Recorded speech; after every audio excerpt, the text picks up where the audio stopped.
This video is going to show you a solo flawless exotic mission Avalon during the Season of the Deep in the sandbox that we're in now. For those who just want to see that and skip to the timestamps, other than that I can show you the build that I use and the mods. So the modifiers for this mission are interesting. We've got legendary, heavily shielded and highly aggressive combatants in this in greater numbers. Radar is disabled. Galvanized. Enemies have more health and are more difficult to stun. This is actually a mod called Iron. Back in the day, it used to be called Iron, it's now called Galvanized. It's whatever, it's a non-factor. There's fireteam skilling for this mission, so if you're solo, it's actually easier to solo. If you were a good solo player, it's actually easier to solo this mission than it is in a fireteam, believe it or not. Arc and Void for shields, metal, the activity is fixed difficulty, and you can make favors in this mission, and the mission is 1830. This is legendary, not normal, legendary. So the builds that we used, there's two different builds. I've got a survivability build and a DPS build. There'll be all more information in the run talking about everything when I get to that. But basically you want two different builds. You want survivability build, DPS build, always. So this is revolving around Vesper of Radius. Our weapon loadout is Riptide, Ikelos SMG and Thunderlord. That never changes for the most part. We're using these weapons as you see. This is our survivability setup, and then we go to DPS setup, which just switches out Vesper for geomag stabilizers, but everything else is very similar. Some more surges, resistance mods are changed and stuff like this, because I ain't always using geomag stabilizer setup, only when I need to use it. Resistance mods and supers change a little bit. We're using Chaos Rich, but things do change, and I'll tell you when that happens. But that's basically everything that we're using. Copy these mods, so you need, well you want, Amped Up, Thunderous Retort, Electric Armor, Lightning Strikes Twice, and Shock and Awe if you want to do an Arc Warlock run. If you want to do an Arc Warlock run, get all those Arc mods on. But that's the setups that I used for this mission. So with this mission, like many other types of exotic missions, there's a traversal section at the beginning and a route that you take. If you don't know the route and you didn't do this mission when it first came out, then I advise watch a few runs just so you know what you're getting into. If you're not bothered about flawless though, don't worry about it because there's no extinguish on, so you won't go to orbit if you die. There'll be a checkpoint system. And on your first run, you probably just want to learn each run and not go for flawless and just learn the rhythm of the mission. That's generally true for everything in the game what you do.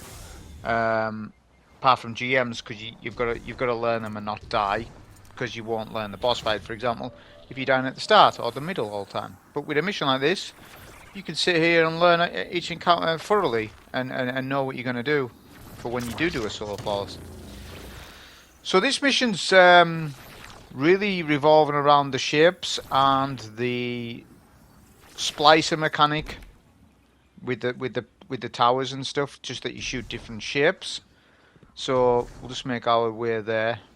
Now people struggle on this starting section because there's not much cover, especially on fire teams. I remember doing one fire team run, never again. It was like, I know they fixed it where the mission isn't as bad in a fire team, but it was really bad. The enemies were really scaled, high HP, like really high. So we've got our pattern, diamond box. You read it from top to bottom, the symbols. If you didn't know, I'm sure you do. And we stand behind this pillar. This pillar is really good because the ads sort of forget where you are and will move slower towards you. This gives you time to shoot all the ships. You don't need to concern yourself with too much ad clear here. People overcommit to ads and they get roped into doing a lot of ad clear that they don't need to do. Now, if you're on a build like this, it's even more of an incentive to leave the ads alive, because Vesper of Radius, this season especially, is really good because, well, it's the fact that you get so many healing rifts. The more aggressive you play with this build, the better it is. Like, it's crazy numbers. I'm not going to tell you what all the numbers are now, because that's not what this video is about. It's demonstrating, showing you this build in an endgame mission. That's what it is. So, yeah, like I said, it's a crazy build. Now, if you were on like Hunter, then you would just go invis, shoot your symbols. You wouldn't need to do much ad clear. The snipers forget. The snipers keep respawning.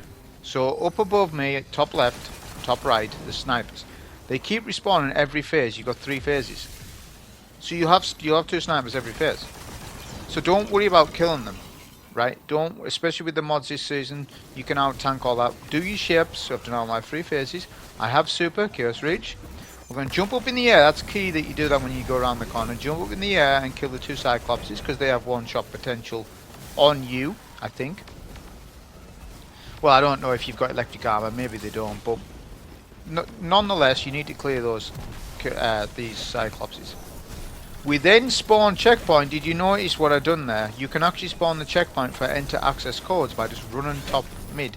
That wouldn't have happened if I'd sat back clearing ads like you see people do. Don't do that. Run past all the ads. Make sure that you got good HP though when you do it, of course. Right? And then just do it like that. Then you've spawned in the ship, so now you can do actually a bit of ad clear. Right? And the ships. So we're multitasking, and you may as well. Like, on solo flawlesses, you know I won't go to the great extents of like speedrunning them. You know that I don't do that anymore. But when there's an opportunity where you can multitask, pretty viable, then you do it. Especially with a build like this, where you can really just sort of, you know, multitask the ads. Plus, your Arc Soul is going to stun a lot of the enemies as well. It's going to stun a lot of the enemies, and you're going to be able to sit and heal on rifts. Another exotic that would have been good for this mission, right? Actually quite, like, nearly as good as Vesper is the Stag. Now I'm going to tell you, in the background is just gameplay of the ships. I think it's pretty straightforward. I've taught you how that works. Top to bottom ready, diamond or box. Those are the only 2 symbols you get. So I'm going to talk about the pros and cons between Vesper and the Stag. Right. So, if you're playing an ad-dense mission where you are going to be playing close quarters, Vesper of Radius is better. However, if you're going to play a long, if your playstyle is a longer range playstyle, and you are in missions where you're sitting back a bit because you have to or you want to, then the Stag's better because you're going to get critically wounded round a corner, and you're going to have that rift up. Now with Stag you need more recovery. I think I've got a tier 8 right here with Vesper. Which, don't get me wrong, it was more than enough. It worked. I was worrying when I first put it on. I was like, tier 8, should I go tier 8, tier 9? Tier 8 worked fine. There wouldn't have been much difference between tier 8 and tier 9 anyways, because the recharge rate when you're surrounded by enemies is like hundreds of % increase. Doesn't matter too much about that. It didn't matter in the context of this run right now. So, tier 10 Resil, tier 9 Discipline, tier 8 recovery. That's the stat distribution I went with. I'm sure I could have got a higher stat distribution than that, but I didn't have the time to check all my armor, or I couldn't be bothered checking all my armor. It doesn't really make you need to understand. It doesn't really make much difference to me, really, on stat distributions. I've got so many armor pieces. My vault is literally 599 out of 600. And my whole Destiny item management right now is to an ultimate mess. It needs sorted out. It needs a 2-hour clean thing. But I feel as though I'm doing this every season. I'm fed up of cleaning. And I'm losing weapons because of it. Because there's so many weapons in the game right now. So I really do hate deleting some weapons that I want to keep. And I know I won't use them all. But it's like, yeah, I'm getting tired of losing stuff. Because there's no way of re-obtaining some of these weapons that we're deleting. And it's sort of like, yeah. Like, remember the Osteos trigger bug? Right, with Vorpal weapon? I didn't have a Vorpal scout. Well, because Vorpal scouts aren't as good as explosive scouts. So my reasoning was, let's just delete all my Vorpal scouts. I've got too many scouts. Let's just... Because I already know explosive is king anyways. So during that era of Osteos bug, that everyone was taking advantage of, I could barely take advantage of it. Because I didn't have a damn Vorpal scout. Right? So it was like, I know I can craft some, but you know what I'm on about.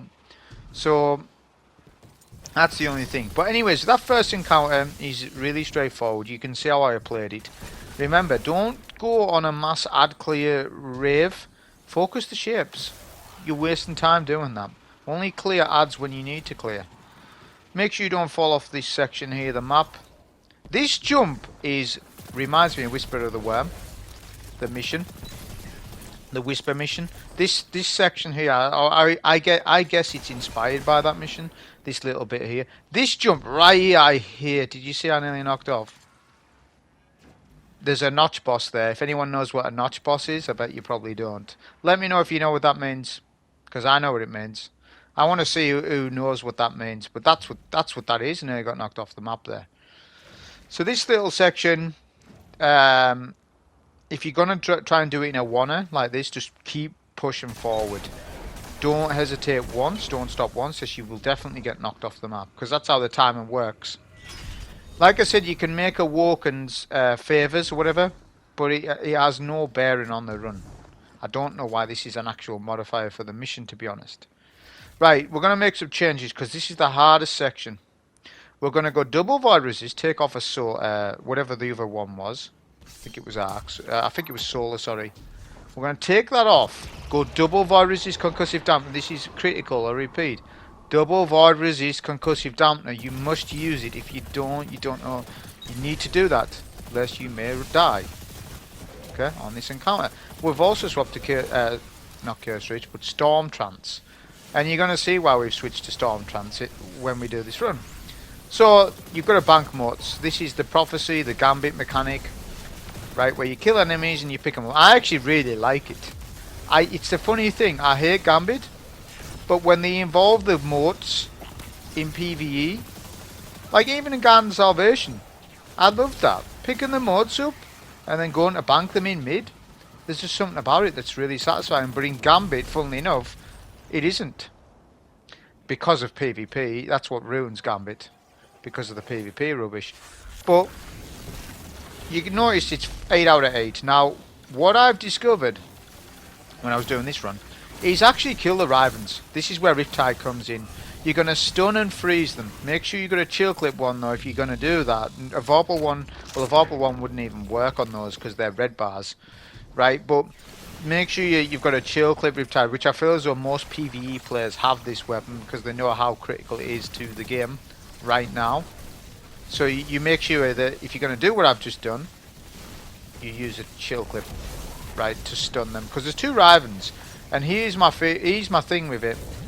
If you leave both Rivens up and run around in a circle like you saw me do in the past when this mission came out, then you can do that, but there's a risk of dying. If both Rivens hit you at the same time with 2 blasts, you die. So what my thought process is to kill at least one of them, so that if the other one hits us at full health, we're tanking that easy. Now I could have used Spark of Haste. I have Spark of Resistance on, but I don't have Spark of Haste. And I could run around in this little hole, right, and then out tank it. But sometimes, after testing, it doesn't always work. So it's better just to kill one of the Rivens. But hunch the side of the wall when you're going to do that, to stop to negate the Riven's damage.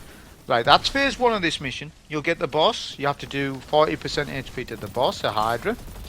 Stand up here, don't stand in the middle of the map. I think this is pretty obvious, but just thought I would state it. Harpies will spawn infinitely. There's no stop to that.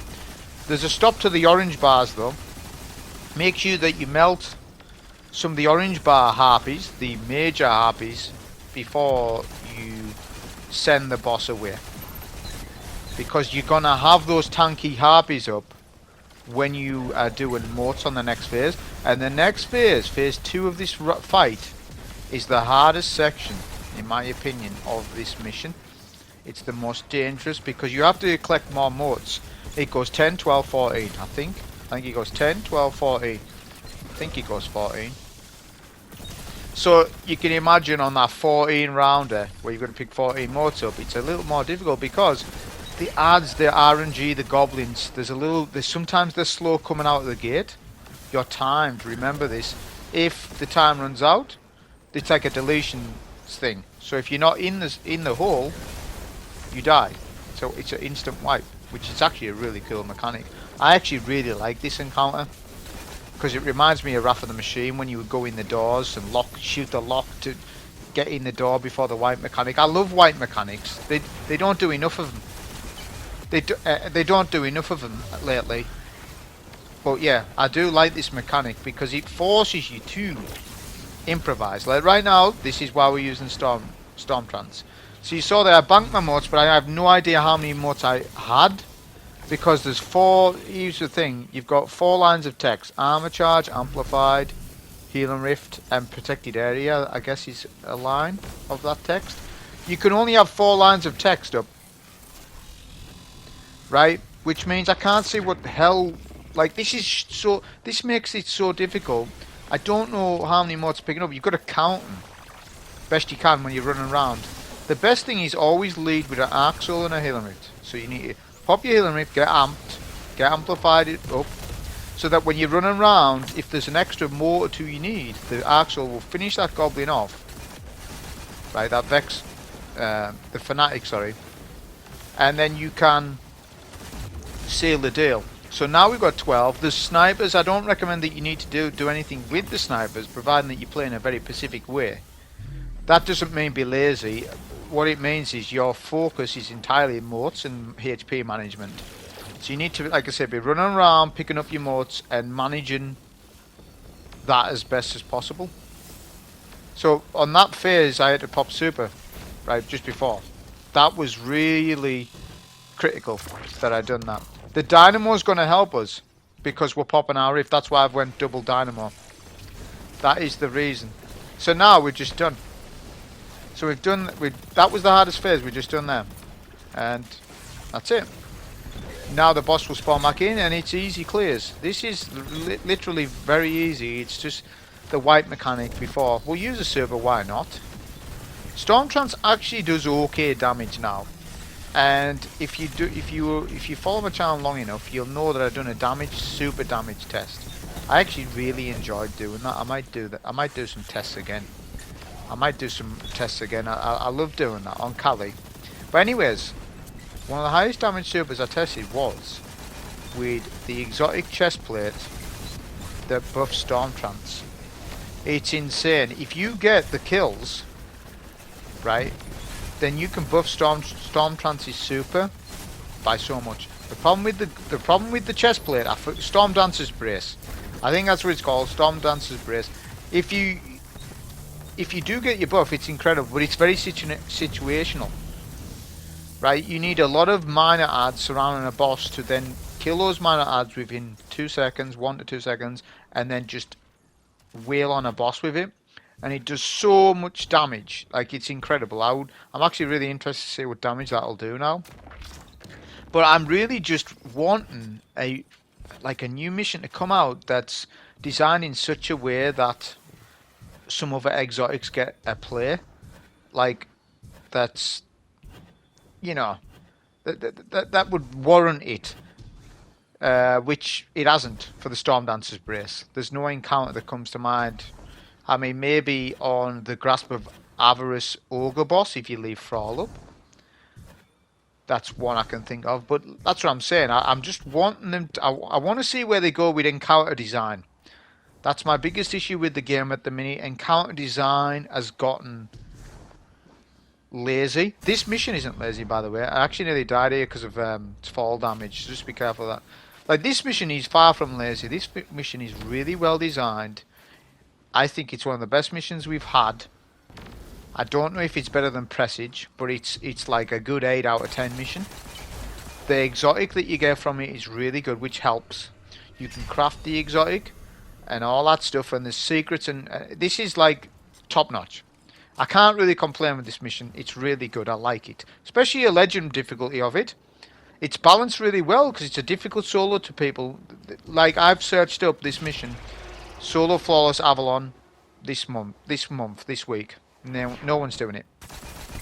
Now that could be because there's not many people soloing in the first place, and why would you revisit it? But honestly, I think it's a fun mission, and it's like Pyramidion, the strike from Io, which is probably why I like it, because Pyramidion is one of my favourite strikes of all time. That one and Savathûn's Song. They're the best 2 strikes we've ever had, ever. That's including D1 strikes, I think. So that's why I'm biased, but I'm not bothered about being biased. I still really like it.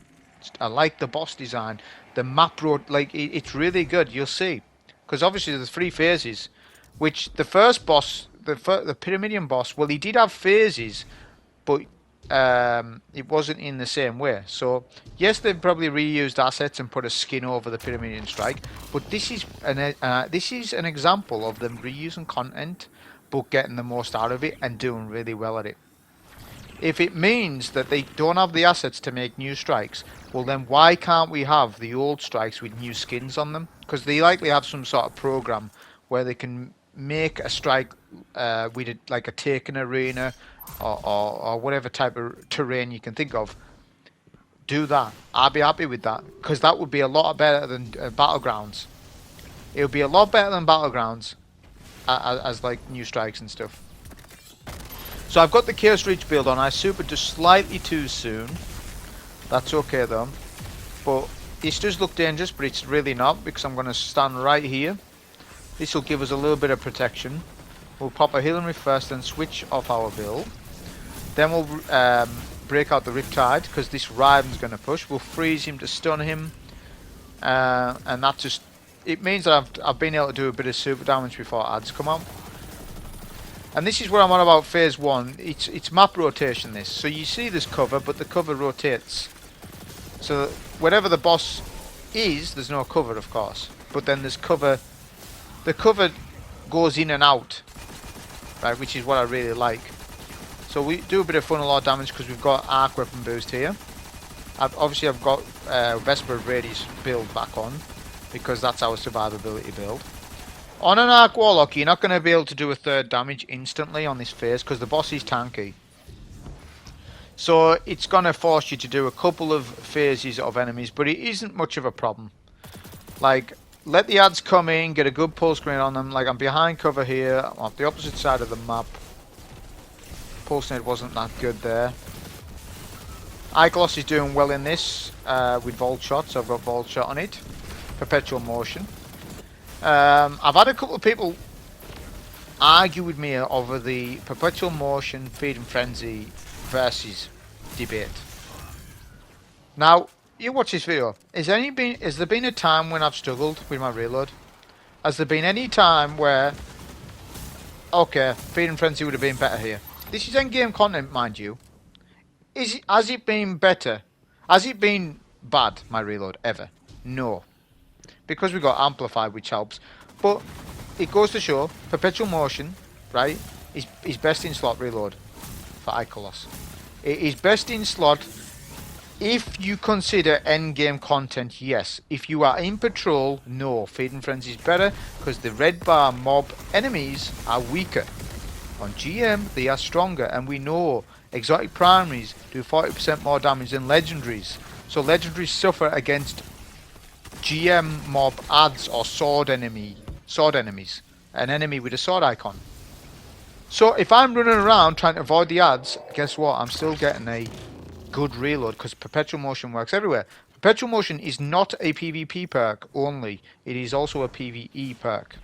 Trust me on this, because if Feeding Frenzy was better, do you not think I would have that on? Do you not think I would have put that on? Why would I intentionally put on a worse perk? So you've got to consider the pros and cons. Feeding Frenzy isn't as good in endgame, and that's why I don't use it. Because I still get comments on that Ikelos video, and I know it's kind of random me mentioning it. I still get comments all the time about it. No, Perpetual Motion is better. It is a better perk. Try it out in endgame, because you're not killing as many ads as successfully as you are on a planet. This stands to reason as being obvious. So notice where I'm standing here. This is really good. So I can keep rifting, and I can actually kill the 2 Rivens, no problem. You want to kill the 2 Rivens first before the Hydra. Why? Because if you kill the Hydra before the 2 Rivens, you get 2 Cyclopses whilst fighting 2 Rivens. The combat loop of that would be no good to you, because then you've got 4 enemies with one-shot capabilities. Well, not one-shot, but they'll do massive damage to you. So this is where you want to be careful of that. So kill Hydra last. Rivens first, Hydra last. Rivens push you first anyways, so it stands to reason that you kill them first anyways. Look for your symbols. They're either at the left hand side of the map or right. And what we're going to do is shoot all symbols apart from the last symbol. Last symbol we leave up because that's when I do my DPS prep. We will switch off Vesper Of Radius. I'm not going to switch yet. There's no point to switch. Because me getting Rift Energy, right, while being able to shoot the symbols is a godsend. So that's just going to help us out massively. So you may as well just keep Vesper on. Because on my Chaos Reach Geomag build, DPS build, I've got Shield Break Charge.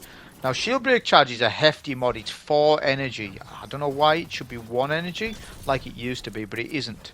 But anyways, it's such a fantastic mod when you're up against shielded enemies. All the arc harpies are shielded arc. So we're going to be able to get armor charge so easy off them, which will in turn give us triple arc weapon surge. On phase 2 it's completely different to phase 1, and I actually really love this because you've got to strategize your DPS. So you've got to make sure that you're at least doing this second phase in 2 phases. You'll be difficult to one phase this section.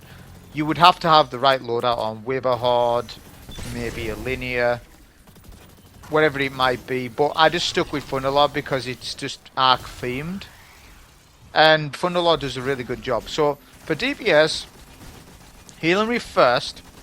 Sit in that rift, don't worry about the void. We're not even taking much damage off it. Can you see how we're out healing that?